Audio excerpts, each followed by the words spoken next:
Cholesterol रातों रात नहीं बढ़ता, धीरे धीरे बढ़ता है। इसके लिए सबसे ज्यादा जिम्मेदार होता है हमारा खाना पीना। कोलेस्ट्रॉल बढ़ने के कोई खास लक्षण नहीं होते, पर ऐसा होने पर दिल से जुड़ी बीमारियों का खतरा बढ़ जाता है। खराब कोलेस्ट्रॉल यानी कि LDL वाली चीजों से बचना ही इस पर काबू करने का आसान तरीका होता है। आज हम आपको क्विक आयुर्वेदा के माध्यम से कोलेस्ट्रॉल बढ़ने के लक्षण, कारण और कोलेस्ट्रॉल कम करने का सबसे कारगर उपाय बताएंगे। आप इस वीडियो को पूरा देखिए और उपयोगी लगे तो अपने मित्रों के साथ इसे शेयर भी कर सकते हैं। कोलेस्ट्रॉल एक प्रकार का लुब्रिकेंट है जो ब्लड सेल्स में पाया जाता है। हार्मोन्स के निर्माण, शरीर में कोशिकाओं को स्वस्थ और ठीक रखने का काम इसी का है। कोलेस्ट्रॉल की मात्रा बढ़ने पर खून का गाढ़ा होना, आर्टरी ब्लॉकेज होना, स्ट्रोक्स होना, हार्ट अटैक आना और दिल की अन्य बीमारियों का खतरा भी बढ़ जाता है। इसलिए शरीर में सही मात्रा में कोलेस्ट्रॉल होना बहुत जरूरी होता है। हालांकि बॉडी में हाई कोलेस्ट्रॉल की मात्रा देखने के लिए टेस्ट करवाना पड़ता है, लेकिन कुछ आसान लक्षणों के द्वारा भी आपको पता चल सकता है कि शरीर में कोलेस्ट्रॉल की मात्रा बढ़ रही है। इसे पहचान कर आप समय रहते शरीर में कोलेस्ट्रॉल लेवल को कंट्रोल कर सकते हैं। तो चलिए जान लेते हैं शरीर में कोलेस्ट्रॉल लेवल बढ़ने के कुछ संकेत क्या हैं। सबसे पहले सवाल उठता है कि कितना होना चाहिए आपके शरीर में कोलेस्ट्रॉल। तो शरीर में नॉर्मल कोलेस्ट्रॉल की मात्रा 200 mg प्रति DL या इससे कम होनी चाहिए।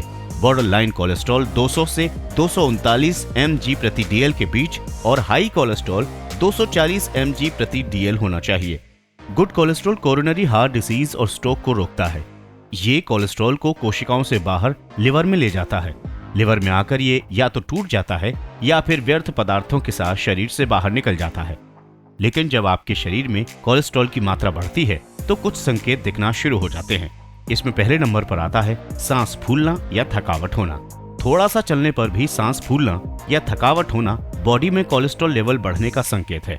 कोलेस्ट्रॉल बढ़ने के कारण आप ज्यादा काम किए बिना ही थकावट महसूस करने लगते हैं। ऐसे में आपको देरी किए बिना डॉक्टर से चेकअप करवाना चाहिए। ज्यादा पसीना आना। गर्मी में पसीना आना आम बात है, लेकिन जरूरत से ज्यादा पसीना आना आपके लिए गंभीर संकेत हो सकता है। इसे नजरअंदाज करने की बजाय आपको तुरंत अपना कोलेस्ट्रॉल चेक करवा लेना चाहिए। पैरों में लगातार दर्द रहना।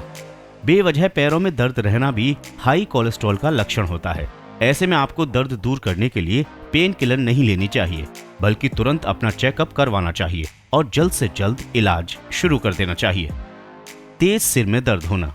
भागदौड़ भरी लाइफ के कारण आजकल लोगों में सिर दर्द की समस्या आम देखने को मिलती है, लेकिन लगातार सिर दर्द रहना हाई कोलेस्ट्रॉल का संकेत होता है। जब आपके ब्लड में कोलेस्ट्रॉल की मात्रा बढ़ जाती है तो दिमागी वेन्स में ब्लड की सप्लाई नहीं हो पाती।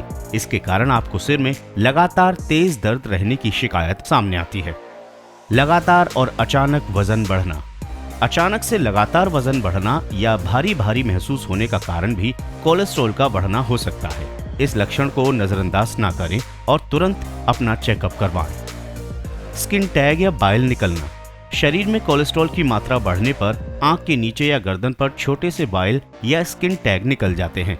ऐसी स्थिति में आपको डॉक्टर से चेकअप करवा लेना चाहिए। ब्लड प्रेशर बढ़ना। ब्लड प्रेशर का अचानक सामान्य से अधिक होना कोलेस्ट्रॉल लेवल बढ़ने का कारण होता है। बढ़ते हुए कोलेस्ट्रॉल के इस लक्षण को हल्के में लेने की बजाय तुरंत चेकअप करवा के इसका इलाज करवाना चाहिए। जोड़ों में दर्द। पीठ, घुटनों, कमर या जोड़ों में अचानक दर्द रहने लगे तो समझ लेना चाहिए कि कोलेस्ट्रॉल चेक करवाने का समय आ गया है। सीने में दर्द या बेचैनी होना। बिना किसी कारण या भोजन के बाद सीने में दर्द होना या बेचैनी सी महसूस होने लगे तो इसकी वजह हाई कोलेस्ट्रॉल हो सकता है। इसके बारे में तुरंत अपने डॉक्टर से बात जरूर करें। हार्ट की धड़कनें तेज होना। अगर आपका दिल जोर जोर से धड़कता है तो भी आपको तुरंत डॉक्टर से चेकअप करवाना चाहिए। कोलेस्ट्रॉल लेवल बढ़ने के कारण दिल तक खून की सप्लाई ठीक से नहीं हो पाती है, जिसके कारण दिल की धड़कनें तेज हो जाती हैं। अब सवाल उठता है कि आखिर क्यों बढ़ता है कोलेस्ट्रॉल? इसका कारण क्या है? बहुत ज्यादा सैचुरेटेड फैट, ट्रांस फैट और कोलेस्ट्रॉल खाने से उच्च कोलेस्ट्रॉल हो जाता है।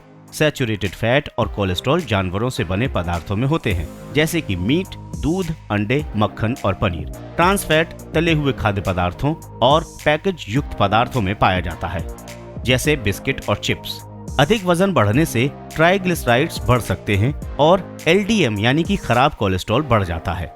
शारीरिक गतिविधि का अभाव भी आपके खराब कोलेस्ट्रॉल को बढ़ा देता है। जैसे कि अगर आपकी कोई ऐसी जॉब है जिसमें आप शारीरिक रूप से कुछ ज्यादा व्यायाम नहीं करते हैं तो भी कोलेस्ट्रॉल बढ़ता है। 20 साल की उम्र के बाद आपका कोलेस्ट्रॉल स्वाभाविक रूप से बढ़ना शुरू हो जाता है। पुरुषों में कोलेस्ट्रॉल का स्तर सामान्यतः 50 की आयु के बाद कम होता है, जबकि महिलाओं में पीरियड्स आना बंद होने तक काफी कम रहता है। फिर ये पुरुषों के स्तर के समान बढ़ जाता है। कोलेस्ट्रॉल कम करने का रामबाण उपाय क्या है? कोलेस्ट्रॉल कैसे घटाएं? ये सवाल आपके दिमाग में भी आ गया होगा। 2 बड़े चम्मच शहद, 3 चम्मच दालचीनी पाउडर और 400 मिलीलीटर चाय का उबला पानी घोलकर पिएं। इसे पीने के 2 घंटे के बाद ही खून में 10% कोलेस्ट्रॉल कम हो जाएगा। यदि 3 दिन तक लगातार पिएं तो कोलेस्ट्रॉल का कोई भी पुराना रोगी हो वो ठीक हो जाएगा। शहद और दालचीनी को बराबर मात्रा में मिलाकर 1 चम्मच नाश्ते में ब्रेड या रोटी में लगाकर रोजाना खाएं। इससे धमनियों का कोलेस्ट्रॉल कम हो जाता है। जिसको एक बार हार्ट अटैक हो चुका है उनको दोबारा हार्ट अटैक नहीं आता है, लेकिन इसके संबंध में अपने डॉक्टर से जरूर राय लें। कोलेस्ट्रॉल को कंट्रोल में करने के लिए क्या खाएं? ये सवाल भी हमारे दिमाग में आता है, तो इसके लिए बस एक ही जवाब है, अपने खान पान में अधिकाधिक मौसमी फल और सब्जियों को शामिल करें। इनमें संतरे का जूस प्रमुख है, जिसमें भरपूर मात्रा में कैल्शियम पाया जाता है। 0 कोलेस्ट्रॉल वाले पदार्थों जैसे ताज़ा फल, सब्जियां और फाइबर युक्त पदार्थ अपने भोजन में शामिल करें। सुबह नाश्ते में कॉर्नफ्लेक्स जैसे आहार फायदेमंद रहते हैं। कोलेस्ट्रॉल को कंट्रोल में रखने के लिए क्या नहीं खाना है, तो वो है रेड मीट का सेवन बिल्कुल बंद कर दीजिए।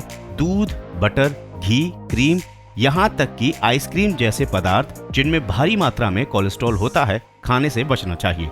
मावा से बनी मिठाइयाँ स्लो पॉइजन का काम करती हैं, इनसे दूर रहिएगा। सिगरेट, शराब का सेवन भी आपको नुकसानदायक हो सकता है। क्विक आयुर्वेद में आज के लिए बस इतना ही। उम्मीद है आपको ये वीडियो बेहद पसंद आया होगा, और अगर आपको पसंद आया है तो वीडियो को लाइक कीजिए और शेयर कीजिए अपने दोस्तों के साथ ही आप क्विक आयुर्वेद को सब्सक्राइब कीजिए ताकि ये जरूरी जानकारी आपको यूं ही लगातार मिलती रहे। नमस्कार।